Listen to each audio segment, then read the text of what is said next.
इस 8वें अध्याय में ब्रह्म, आध्यात्म और कर्म के विषय में अर्जुन के 7 प्रश्न हैं और उन 7 प्रश्नों का उत्तर भगवान ने दिया है। भक्ति योग की बात बताई है और शुक्ल पक्ष और कृष्ण पक्ष के मार्गों का भी प्रतिपादन किया है। बहुत भ्रांतियां रहती है, शुक्ल पक्ष, कृष्ण पक्ष, उत्तरायण और दक्षिणायन की बड़ी भ्रांतियां हैं। उन भ्रांतियों को यहाँ थोड़ी बातों को पकड़ लेते हैं। जैसे कुछ पंडित जी के पास जाइए तो कुंडली दिखाइए तो कहेंगे अरे भैया इसमें तो काल सर्प दोष है, पूजा करवाओ, कितना लगेगा पंडित जी? तो भाई कम से कम तो 11,000 रुपया, बाकी इससे कम तो नहीं हो सकता है। अरे इसमें तो मंगल दोष है, ये तो मंगला है लड़का, इसकी शादी तो मंगली लड़की से ही होगी, नहीं तो अनर्थ हो जाएगा। लेकिन ये नहीं देखा कि उस मंगल दोष का प्रतिहार हो रहा है कि नहीं। ये भी हो जाता है, मंगल दोष कुंडली में स्वतः बनता है और स्वतः ही कट जाता है ग्रहों की स्थिति पर। तो दूसरी बात पंडित जी अपने पास छिपा के रखते हैं, क्योंकि थोड़ा सा ज्योतिष का नॉलेज है, इसलिए दूसरी बात छिपा लेते हैं पंडित जी, जो प्रोफेशनल पंडित हैं, जो उनकी आजीविका का साधन ही वही है। तो यदि दुकानदार अपने सामान की गुणवत्ता की प्रशंसा नहीं करेगा तो लोग सामान कैसे खरीदेंगे, कैसे उसके पास जाएंगे, कैसे उसे धन देंगे? ये व्यापारी वर्ग अच्छी तरीके से जानते हैं। तो यहाँ भक्ति योग और शुक्ल और कृष्ण पक्षों के बारे में भगवान बताए हैं, तो आज इसका करते हैं। ब्रह्म क्या है, आध्यात्म क्या है, कर्म क्या है, इसके संबंध में अर्जुन के जो 7 प्रश्न हैं उनका उत्तर भगवान देंगे। तो पहले हम अर्जुन के प्रश्नों का उच्चारण कर लेते हैं। अर्जुन उवाच किम तत् ब्रह्म किमध्यात्मम् किम कर्म पुरुषोत्तम अधिभूतं च किम प्रोक्तम् अधिदैव किमुच्यते अधियज्ञ कथम कोत्र देऽस्मिन् मधुसूदन प्रयाण काले च कथम देयोषि नियतात्मभिः। अर्जुन ने पूछा पुरुषोत्तम वह ब्रह्म क्या है? और सबको जिज्ञासा रहती है ब्रह्म को जानने के लिए, और पूरा उपनिषद जो है वो ब्रह्म को ही बताता है। ब्रह्म क्या है, आध्यात्म क्या है, कर्म क्या है, अधिभूत नाम से क्या कहा गया है, और अधिदैव किसको करते हैं? मधुसूदन, यहाँ अधियज्ञ कौन है और वह इस शरीर में कैसे है? सबसे महत्वपूर्ण बात तो वह इस शरीर में कैसे है, तथा जो युक्त चित्त वाले पुरुषों द्वारा अंत समय में आप किस प्रकार जानने में आते हैं, ये सबसे महत्वपूर्ण है। अंत समय में यदि भगवान का स्मरण आ जाए, नाम का स्मरण आ जाए, रूप का स्मरण आ जाए, हम कह रहे उनके धाम का ही स्मरण आ जाए, कुछ तो आ जाए, जो हमने जीवन भर श्रवण किया, कीर्तन किया, कुछ तो स्मरण आ जाए अंतकाल में। तो आप बताइए कि किस तरीके से आप अंत समय में जानने में आते हैं? अब ये 7 प्रश्न हुए अर्जुन के। भगवान ने अर्जुन को हर प्रश्न का उत्तर विधिवत दिया। श्री भगवान उवाच अक्षरम ब्रह्म परमम प्रभावोध्यात्म उच्यते भूत भावोद्भव करो विसर्ग कर्म संगितः अधिभूतम क्षरो भावः पुरुषश्चाधिदैवतम् अधियज्ञोऽहमेवात्र देहे देहवृतं वर अंतकाले च मामेव स्मरन् मुक्त्वा कलेवरं यः प्रयाति समद्भावं यात्नास्त्यत्र संशयः यं यं वापस्मरन् भावं त्यजत्यन्ते कलेवरं तं तमेवैति कौन्तेय सदा तद्भाव भावित। इसलिए तस्मात् सर्वेषु कालेषु मामनुस्मरयुध्य च मयि अर्पित मनोबुद्धिर मामे वैश्यस्य संशयम्। देखिए ये छठा सातवां श्लोक है, एक बार और हम श्रवण कराते हैं, आप लोगों को सुनिए भाव के साथ। भगवान कहते हैं यम यम वाप्यस्मरन् भावम यत्यन्ते कलेवरम तम तमेवैति कौन्तेय सदा तद्भाव भावितः।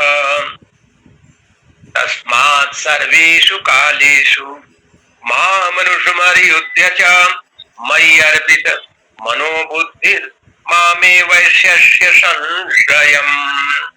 फिर भगवान ने कहा परम अक्षर ब्रह्म है, परम अक्षर ओंकार ओम, परम अक्षर ब्रह्म है। अपना स्वरूप, किसका अपना स्वरूप? तो जीवात्मा जो है ना, जो उसका असली स्वरूप है वही आध्यात्म नाम से कहा जाता है, अपना स्वरूप है। इसीलिए कहते हैं स्वस्थ है ना, स्वस्थ है, हाँ स्वस्थ है। स्वस्थ का मतलब अपने को जान लिया, मैं क्या हूं। तो अपना स्वरूप क्या है? तो साहब उसी का तो है स्वरूप, सच्चित आनंद स्वरूप है।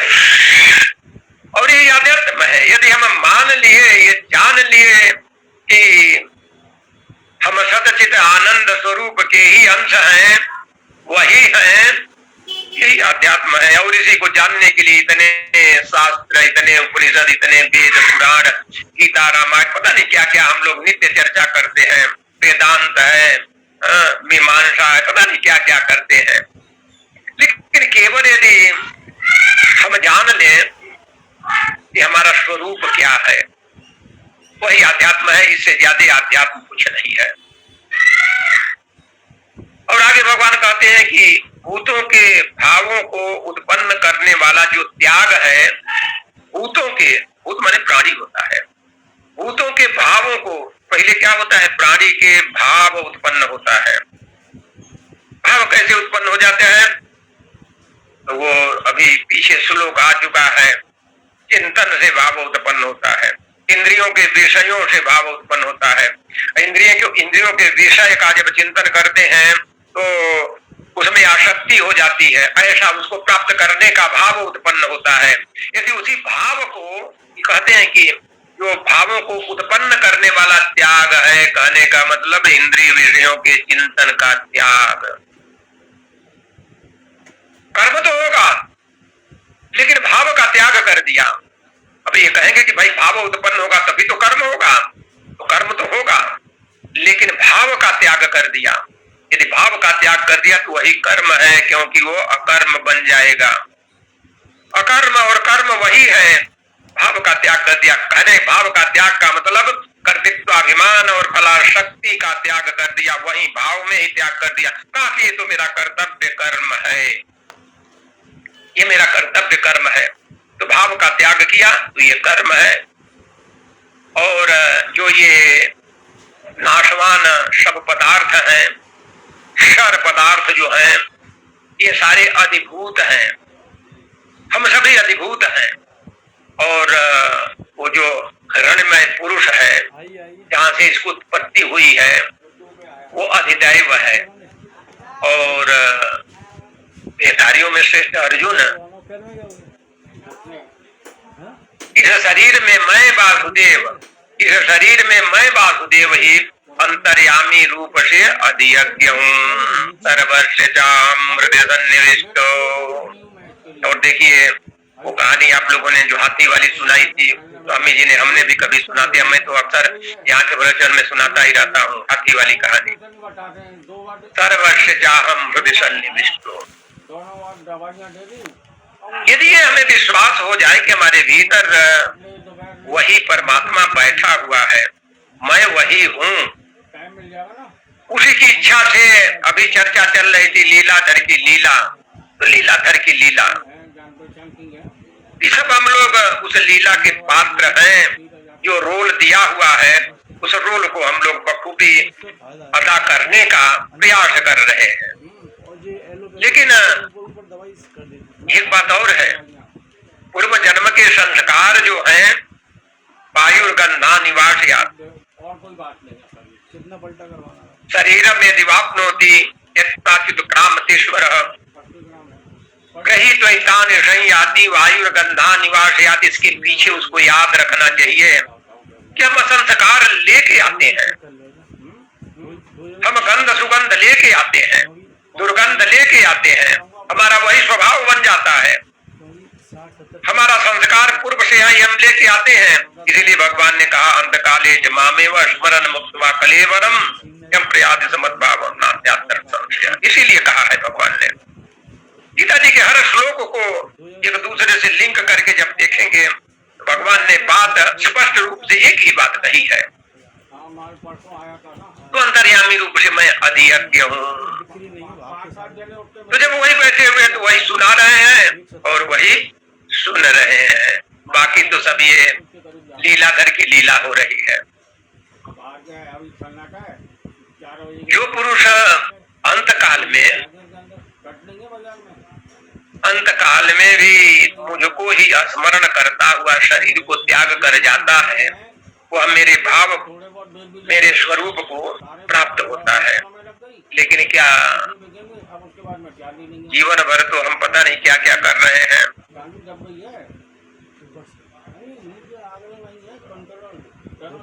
काम और अर्थ जीवन भर किया तो अंतकाल में क्या प्रभु याद आ जाएंगे? इसीलिए भगवान ने कहा है कुंती पुत्र अर्जुन, यह मनुष्य अंतकाल में जिस भाव का स्मरण करता हुआ शरीर त्याग करता है उसको ही प्राप्त होता है, क्योंकि वह सदा उसी भाव से भावित रहा है, सदा उसी भाव से भावित रहा है, सदा 3 बार मैं बोलूंगा, सदा उसी भाव से भावित रहा है। इसलिए हमें प्रयास करना चाहिए कि हमारे भाव सदैव भगवान के चरणों में ही लगे रहे, उसी से हम भावित रहे, तभी अंतकाल में भगवान का स्मरण हो पाएगा।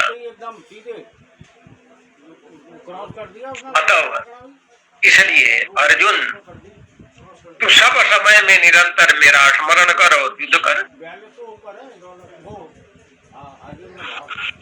क्योंकि ये तो रण क्षेत्र में भगवान कह रहे हैं, तो वहाँ का काम क्या है? स्मरण करो और चलो धनुष चलाओ। इस प्रकार मुझ में अर्पण किए हुए मन बुद्धि से युक्त होकर निसंदेह मुझको प्राप्त होगा। ये हम सबके लिए संदेश है। कितना आसान है, भगवान को प्राप्त करना बहुत कठिन नहीं है। भगवान तो सदैव उपलब्ध है, हमारे भीतर ही बैठे हैं। बाहर देखे तो भगवान, भीतर देखे तो भगवान, इधर देखे तो भगवान, उधर देखे तो भगवान, और फिर भगवान को खोजने के लिए मथुरा काशी और पता नहीं रामेश्वरम तक चल देते हैं। हाँ, अमरनाथ तक कभी हम भी अमरनाथ चले गए थे। अमरनाथ तक चले जाते हैं कि भगवान वहाँ बैठे हुए हैं, कहीं नहीं भगवान तो यहीं बैठे हुए हैं, लेकिन हम यहाँ खोजने का प्रयास ही नहीं करते हैं। उसको पीठ पर लादे हुए हैं, आगे संसार को देख रहे हैं, पीठ पर बैठा हुआ है और उस वजन को हम ढो रहे हैं, और संसार रूपी वजन को ढो रहे हैं। भगवान की महत्ता और भक्ति के द्वारा भगवान की प्राप्ति। अभ्यास योग युक्तेन चेतसा नान्यगामिना परमं पुरुषं दिव्य याति पार्थानुचिन्तयन् तबिं पुराणामनुशासितारम् अरोरणीयां समनुस्मरेत्य सर्वस्य दातारं चिन्त्य रूपम् आदित्यवर्णं तमसः परस्तात् प्रयाण काले मनसा चलेन भक्त्या युक्तो योग बलेन चैव भ्रोर्मध्ये प्राणमावेश्य सम्यक् तं परं पुरुषमुपैति दिव्यम् यदाक्षरं वेदविदो वदन्ति विशन्ति यद्यप्यो वीतरागाः यदिच्छन्तो ब्रह्मचर्यं चरन्ति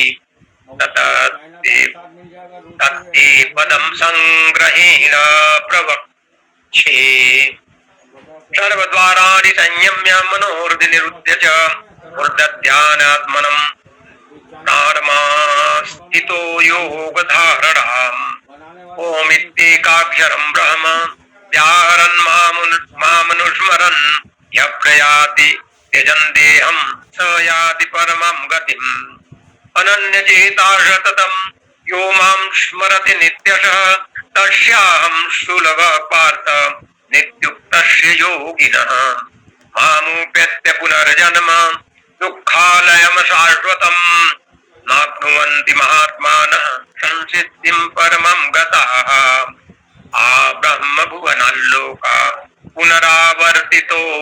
पुनरावर्तिनोऽर्जुन मामुपेत्य तु कौन्तेय पुनर्जन्म न विद्यते।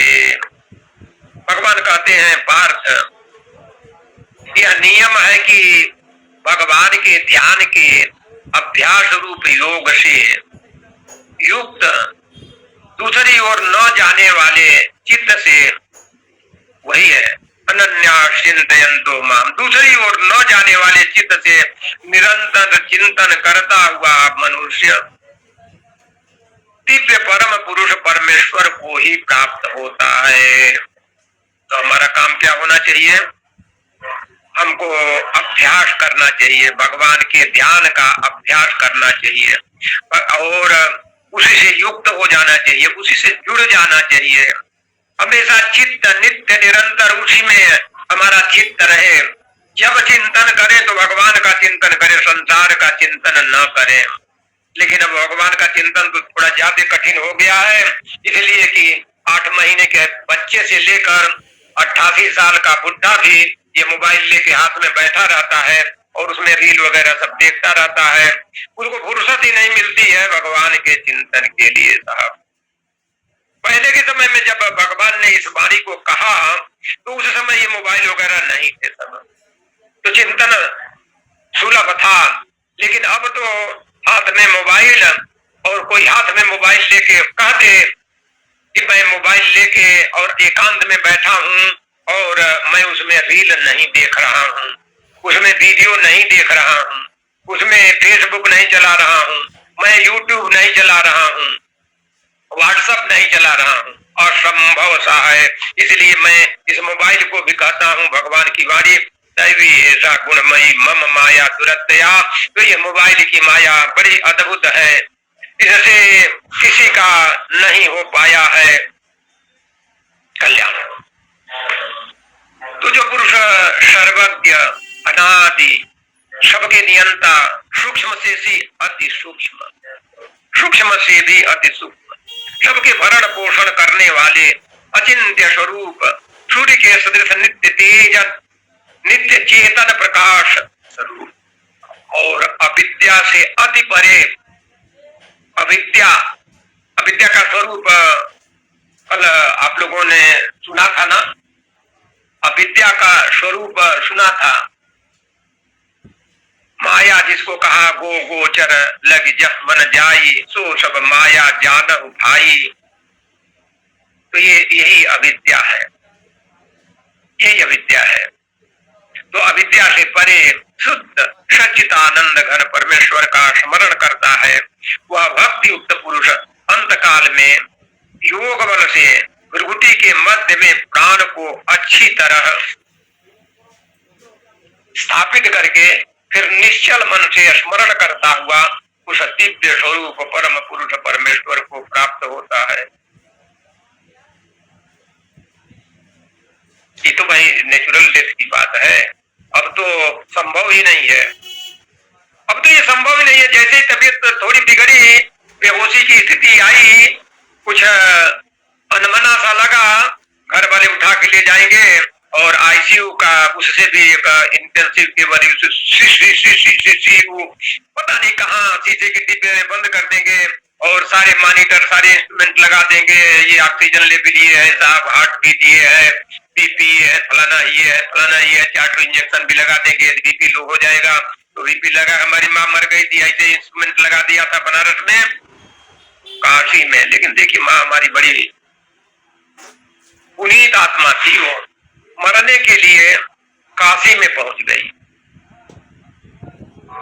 सारा मॉनिटर लगा हुआ है और मर गई।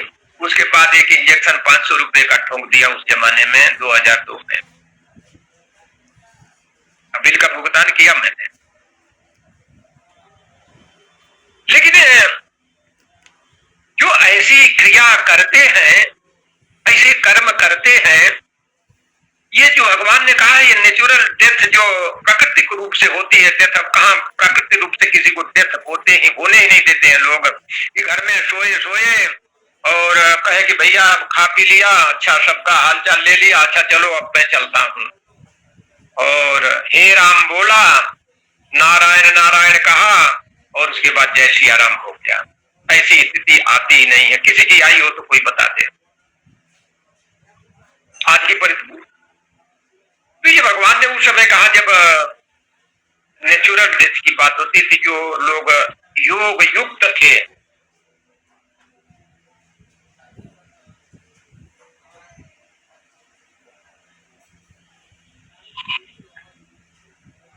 वेद के जानने वाले विद्वान, इस सचिदानंद घन रूप परम पद को अक्षर अविनाशी कहते हैं, आसक्त रहित। ये तो हो चुका है। वह परम गति को प्राप्त होता है। शरीर को इस तरीके से ओम का उच्चारण करता हुआ, अक्षर रूप ब्रह्म ओम का उच्चारण करता हुआ जो शरीर को त्याग करता है, वह परम पुरुष की गति को प्राप्त होता है। अर्जुन, जो पुरुष मुझ में अनन्य चित्त होकर नित्य निरंतर मुझ पुरुषोत्तम का स्मरण करता है, उस नित्य निरंतर मुझ में युक्त हुए योगी के लिए मैं सुलभ हूँ। यानी सुलभ का मतलब अनायास ही प्राप्त हूँ, अनायास ही, प्रयास नहीं करने की जरूरत है। लेकिन नित्य निरंतर अनन्या चिंतयन्तो माम, बस इतना है, इसके आगे नहीं हम बढ़ेंगे। अनन्या चिंतयन्तो माम ये जना परिउपास्ते। उसके आगे तो फिर लालच वाली बात आएगी कि अब तो मैं अनन्य भाव से चिंतन करता हूँ, भगवान हमारा बेड़ा पार कर देंगे। ये नहीं हमें सोचना है कि भगवान हमारा बेड़ा पार कर देंगे, भगवान हमारा योग क्षेम वहन करेंगे। नहीं नहीं, मेरी ड्यूटी है कि मैं अनन्य भाव से भगवान का चिंतन करूं, बस इतना ही। उसके बाद भगवान की रिस्पॉन्सिबिलिटी बन जाती है, भगवान अपनी रिस्पॉन्सिबिलिटी निभाएंगे। हमारा कर्तव्य क्या है? अपने कर्तव्य का निर्वहन करना चाहिए। लेकिन हम सबसे पहले अपने कर्तव्य का निर्वहन करते ही नहीं है। पहले ही कह देते हैं भगवान मैं तो भज रहा हूँ, रोज मंदिर जा रहा हूँ, घंटी बजा रहा हूँ, धूप अगरबत्ती दिखा रहा हूँ, समय समय पर मिठाई का भोग भी लगाता हूँ, लड्डू भी ले जाता हूँ, पेड़ा भी ले जाता हूँ, लेकिन आप जो है हमारा ध्यान नहीं कर रहे हैं। बताइए हमारी दुकान कब चल पड़ेगी अच्छी तरीके से, हमारा ये कष्ट कब दूर होगा? ये थोड़ा अनन्य चिंतन माम है।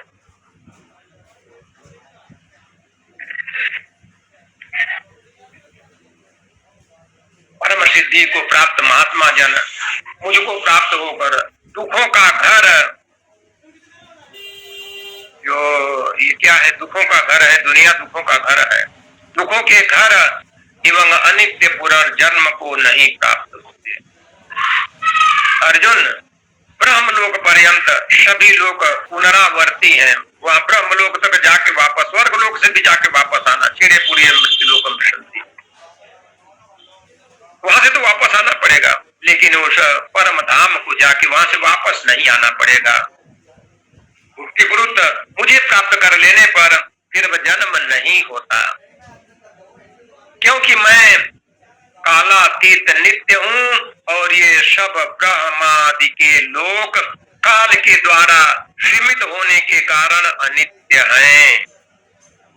ब्रह्मा का भी समय पूरा हो जाता है, पता नहीं कितने ब्रह्मा, वो एक बार ब्रह्मा भगवान से मिलने गए, वो बताए थे ना, वो कहानी सुनाए थे कि नहीं, क्या नाम है, बाल कृष्ण जी।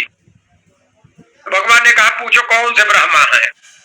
अरे भाई कितने ब्रह्मा होते हैं, कितने ब्रह्मा होते हैं, हम लोग तो एक ही ब्रह्मा जानते हैं। लेकिन ब्रह्मा का भी काल निश्चित है, केवल उस परमात्मा का काल निश्चित तो अनंत है, तो नित्य है, उस लिमिटेड नहीं है। ओम नमो स्वनंताय सहस्रमूर्तये सहस्रपादाक्षशिरोरुबाहवे। ये हमारे वहां यज्ञ होता है और रोज ये गाया जाता है और लोग गाते हैं, लेकिन इसके भाव के साथ नहीं गाते। गाते भी होंगे, कुछ लोग गाते होंगे इस भाव के साथ में।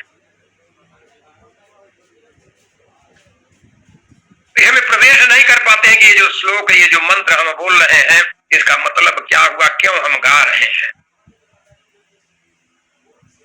तो उस अनंत, वो अनंत है, अनंत है। युग पर्यंत महर्यत् ब्रह्मणो विदुः रात्रिम युग सहस्रातम देहो रात्रविदो जनाः अव्यक्ताद् व्यक्तस्य सर्वा प्रभयन्त हरागमे रात्र्यागमे प्रलीयन्ते तत्रैवा व्यक्त संज्ञके भूतग्रामः सैवाय भूत्वा भूत्वा प्रलीयते रात्र्यागमे वशं पार्थ प्रभवत्या हरागमे परसस्मास्तु भावुन्यो व्यक्तो अव्यक्ताद् सनातन यश सर्वेषु भूतेषु नश्यत्सु न विनश्यति अव्यक्तोऽक्षर माहु परमां गतिं यः प्राप्य न निवर्तन्ते तद्धाम परमं मम पुरुषः स परः पार्थ भक्त्या लभ्यत्सुनन्यया यस्यान्तस्थानि भूतानि येन सर्वमिदं ततम्। ब्रह्मा जी का जो एक दिन है ना, उसको 1000 चतुर्युगी तक की अवधि वाला और एक रात्रि को 1000 चतुर्युगी तक की अवधि वाला जो पुरुष जानते हैं, वे योगी जन काल के तत्व को जानने वाले हैं। देखिए, अब ये इसकी कैलकुलेशन पर नहीं जाना है, लेकिन ये समझिए कि ब्रह्मा जी का एक दिन, हमारा 4 युग होता है ना, चतुर्युगी माने 4 युग, और 4 युग होता है, पता नहीं इतने लाख, इतने हजार वर्ष सतयुग है, इतने लाख इतने हजार वर्ष कलयुग है, इतने लाख इतने हजार वर्ष त्रेता युग है, इतने लाख इतने हजार वर्ष द्वापर युग है, और सारे युग बहुत गए। तो एक राउंड जब चारों युग व्यतीत हो गए, एक राउंड जब चारों युग व्यतीत हो गए, तो एक चतुर्युगी हो गई। और इस तरीके से 1000 चतुर्युगी जब होगी तो ब्रह्मा जी का एक दिन होता है। अब सोच लीजिए कि ब्रह्मा जी का एक दिन कितना बड़ा और रात्रि कितनी बड़ी है ब्रह्मा जी की, हमारे हिसाब से, हम लोगों के हिसाब से। तो जो इस बात को जानता है, तत्व से जानने वाले, वो योगी जन ही इसको जानते हैं, वो काल के तत्व को जानते हैं। लेकिन ये हमारे दिमाग के तो बाहर की बात है, हम नहीं जानते क्योंकि हम वो योगी नहीं है। और ब्रह्मा के एक दिन के प्रवेश काल में अव्यक्त से संपूर्ण चराचर भूत गण उत्पन्न होते हैं। जब ब्रह्मा जी का दिन होता है ना, सोचिए, देखिए, ब्रह्मा जी का दिन जब होता है तो सारे अव्यक्त से व्यक्त हो जाते हैं, सारे ये भूत गण जो है अव्यक्त से व्यक्त हो जाते हैं, क्योंकि दिन हो गया, रात्रि में तो सो जाएंगे, इसका मतलब रात्रि में हम अव्यक्त हो जाएंगे। तो ये इसका मतलब है, ये सृष्टि जो वर्तमान की हमारी चल रही है, जब इसके 4 युग एक राउंड और 1000 युग बीत जाएंगे, 1000 बार ये बीतेंगे चारों युग, तब ब्रह्मा की रात होगी, तो इस सृष्टि का प्रलय हो जाएगा, क्योंकि रात में फिर सारा वो लीला बंद हो जाएगी। लीला दिन में ही होती है, अब तो लाइट जला के रात में भी लीला होती है, लेकिन ईश्वर की लीला दिन में ही होती है। उसने दिन दिया है, प्रकाश दिया है, जब तक ईश्वर का प्रकाश नहीं है तो लीला नहीं है, आर्टिफिशियल लीला है वो। असली लीला, क्योंकि लीला से ही आज शुरू हुई है चर्चा, बाद में लीला आएगी, तो उसकी लीला जो है अपने प्रकाश में ही लीला कराता है, वो आर्टिफिशियल प्रकाश में नहीं लीला होती है, क्योंकि वो कहता है मेरे धाम क्या है, न तद भाषयतो सूर्य न शशांको न पावक यद गत्वा न निवर्तन्ते तद्धाम परमम मम, वो स्वयं प्रकाश से प्रकाशित है, तो उसके प्रकाश में लीला होती है। ब्रह्मा के दिन के प्रवेश काल में अव्यक्त से संपूर्ण चराचर भूतगण उत्पन्न होते हैं और ब्रह्मा की रात्रि के प्रवेश काल में अव्यक्त में ही लीन हो जाते हैं। तो ये सृष्टि का उद्भव और लय है। बहुत भली प्रकार है, ये बहुत कठिन बात नहीं है। मैं पहले इसको पढ़ता था श्लोक को तो बहुत कठिन लगता था, लेकिन कितना साधारण सा है कि भैया जब चारों युग एक राउंड कर ले और ऐसे 1000 बार करे राउंड, तो ये ब्रह्मा का एक दिन है और इसी 1000 राउंड में ब्रह्मा की रात होती है। तो जब ब्रह्मा का दिन होता है उस समय हमारी सृष्टि अपना काम करनी शुरू होती है। सूर्य प्रकाशमान हो जाता है, पृथ्वी चलने लगती है, दिन रात होने लगते हैं, पशु पक्षी प्राणी सजीव हो जाते हैं, वनस्पतियां उग जाती हैं और ये चलती रहती हैं। और जब 1000 चतुर्युगी बीत जाता है तो ब्रह्मा की रात आ जाती है और ब्रह्मा की रात जब आती है तो सारा ये लय हो जाता है, अंधकार अंधकार नो प्रकाश। बस मूल में यही है, बिल्कुल स्पष्ट रूप से बहुत साधारण भाषा में भगवान ने समझा दिया। तो रात्रि के प्रवेश काल में लीन होता है और दिन के प्रवेश काल में फिर उत्पन्न होता है। तो रात्रि ही रात तो रहेगी नहीं, फिर दिन आएगा, ब्रह्मा का दिन आएगा ना। ब्रह्मा की रात हो, दिन चल रहा है, जब रात्रि आएगी तो लय हो जाएगा, दिन आएगा तो फिर उत्पन्न हो जाएंगे सारे। और उस अव्यक्त से भी अति परे दूसरा विलक्षण जो सनातन अव्यक्त भाव है। देख लीजिए, ये जो सोच लिया, जो समझ लिया है आप लोगों ने लय और उत्पत्ति का, तो उससे भी परे जो विलक्षण सनातन अव्यक्त भाव है वह परम दिव्य पुरुष सब भूतों के नष्ट होने पर भी नष्ट नहीं होता है, क्योंकि लय होकर तो उसी में लय होता है ना, वो नष्ट नहीं होता है। और जो अव्यक्त अक्षर इस नाम से कहा गया है, उसी अक्षर नामक अव्यक्त भाव को परम गति कहते हैं।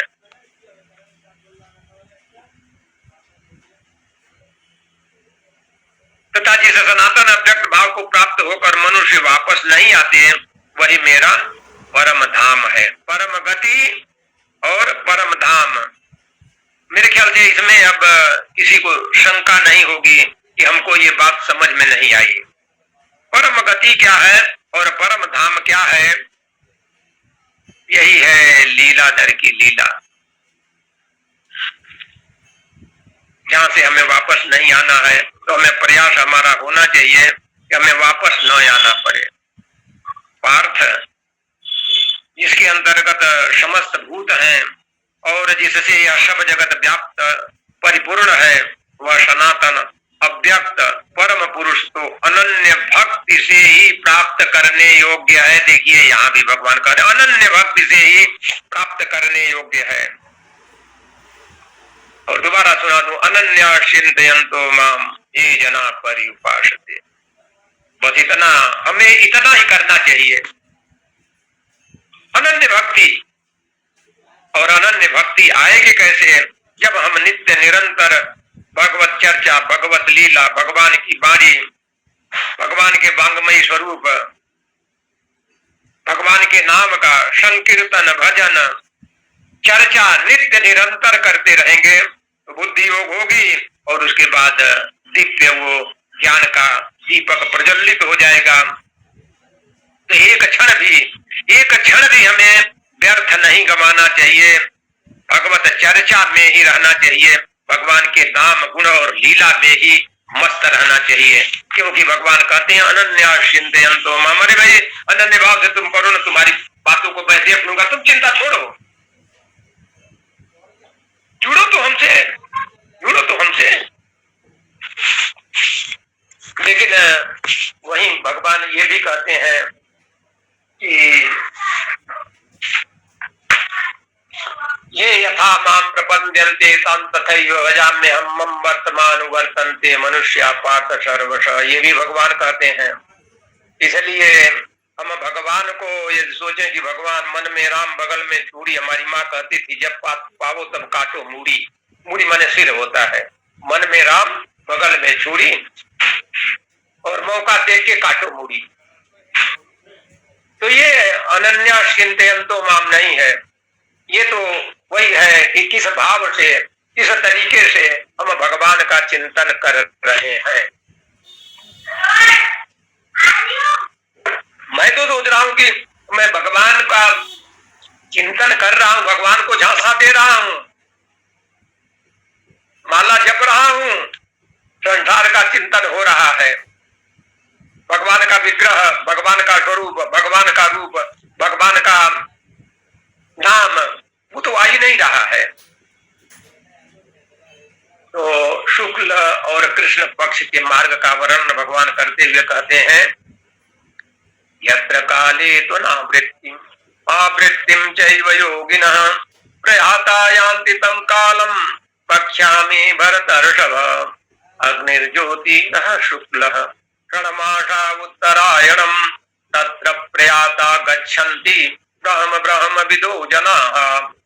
धूमो रात्रिस्तथा कृष्णः षण्मासा दक्षिणायनम् तत्र चन्द्रमसं ज्योतिर्योगी प्राप्य निवर्तते।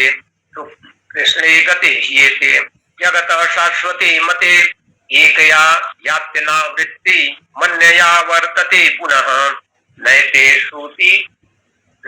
श्रुति पार्थ जनान् योगी मुह्यति कश्चन तस्मात् सर्वेषु कालेषु योगयुक्तो भव अर्जुन।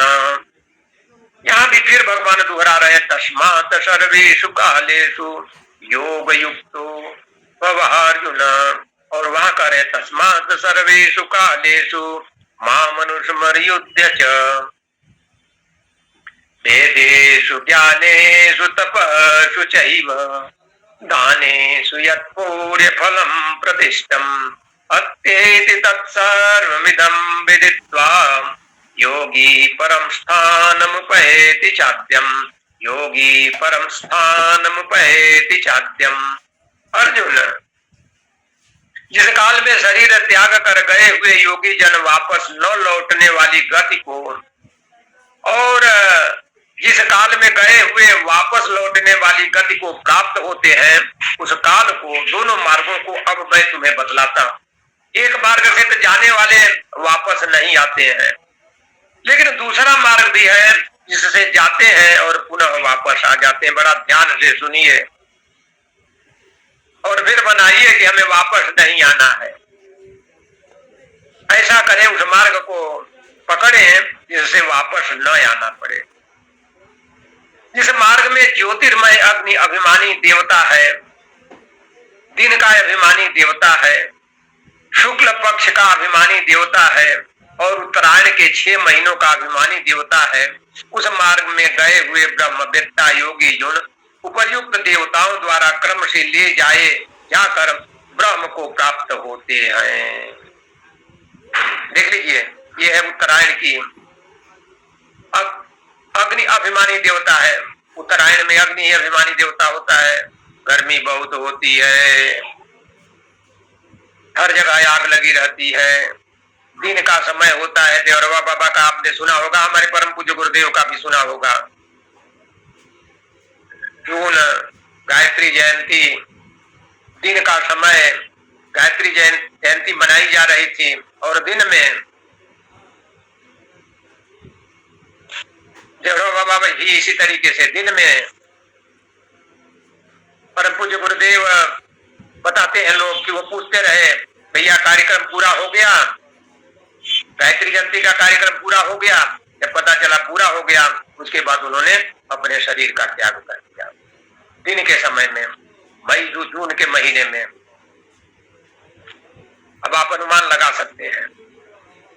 तो इस रास्ते से जाने वाले पुनः उनका वापसी नहीं होती है, शुक्ल पक्ष हो और उत्तरायण के 6 महीने हो। लेकिन इसमें भ्रांतियां हैं। ये भ्रांतियां कहां से हुई कि वो कहे कि भैया जब तक उत्तरायण नहीं होगा, महाराज भीष्म पितामह कहे कि मैं अपना शरीर नहीं छोड़ूंगा, क्योंकि उन्हें तो इच्छा मृत्यु प्राप्त थी।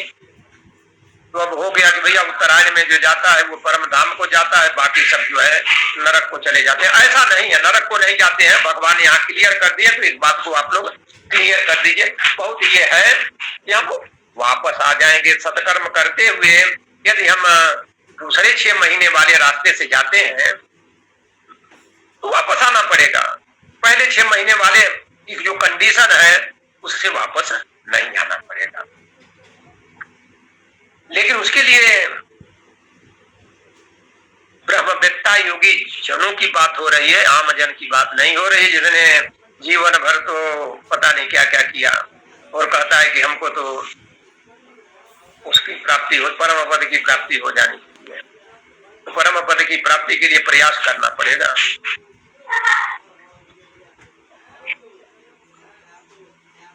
तो ये तो जाकर ब्रह्म को प्राप्त होते हैं। और जिस मार्ग में धूमाभिमानी देवता क्या होता है, जाड़ों में कोहरा ही कोहरा होता है, दिन में भी कोहरा होता है, रात में तो कोहरा होता है। धूमाभिमानी देवता, रात्रि अभिमानी देवता, कृष्ण पक्ष का अभिमानी देवता और दक्षिणायन के 6 महीनों का अभिमानी देवता, उस मार्ग में गया हुआ सकाम कर्म करने वाला योगी उपर्युक्त देवताओं के द्वारा क्रम से ले जाया गया हुआ चंद्रमा की ज्योति को प्राप्त होकर स्वर्ग में अपने शुभ कर्मों का फल भोग कर वापस लौट आता है। ये भी कोई नुकसानदेह नहीं है। स्वर्ग में तो भोगेंगे ना, अच्छे कर्म किए हैं तो स्वर्ग का सुख प्राप्त करके फिर आ जाएंगे, फिर थोड़ा कमाएंगे और फिर आगे बढ़ जाएंगे, स्वर्ग से आकर ऊपर के लोकों में पहुंच जाएंगे। लेकिन आकर ये कोई गारंटी नहीं है कि पुनः हम अपने पुण्य कर्म के द्वारा ऐसी कमाई कर सकें। इसलिए अभी से सावधान होकर अभी से करना चाहिए। अभी से लोक संग्रह, धर्म संग्रह, पुण्य संग्रह, सत्कर्म संग्रह करते रहना चाहिए, नित्य करना चाहिए। क्योंकि जगत के ये 2 प्रकार के शुक्ल और कृष्ण, इसको कहते हैं देवयान और पितृयान मार्ग, सनातन माने गए हैं। इनमें एक के द्वारा गया हुआ जिससे वापस नहीं लौटना पड़ता है उसको परम गति को प्राप्त होता है वह, और दूसरे के द्वारा गया हुआ फिर लौट आता है, माने वह जन्म मृत्यु को प्राप्त होता है। तो रोज तो यही हम लोग चर्चा करते हैं कि जन्म मृत्यु के बंधन से, संसार बंधन से मुक्त कराओ। मृत्यु होकर यदि फिर कुकर कुकर में हम चले गए तो फिर गड़बड़ हो जाएगा। तो हमारा कर्म ऐसा हो कि जन्म मृत्यु से ही हमें छुटकारा मिल जाए। पार्थ, इस प्रकार दोनों मार्गों को जानने वाला कोई भी योगी मोहित नहीं होता। इसलिए हे अर्जुन, तो सब काल में योग से युक्त हो, निरंतर मेरी प्राप्ति के लिए मुझसे जुड़ा रह, निरंतर मेरी प्राप्ति के लिए मुझसे जुड़ा रह। तस्मात् सर्वेषु कालेषु योग युक्तो भवार्जुन। इस बात को, इसको हमेशा ध्यान रखना चाहिए, याद कर लेना चाहिए। तस्मात् सर्वेषु कालेषु योग युक्तो भवार्जुन। अर्जुन की जगह पर अपना नाम लिख लीजिए।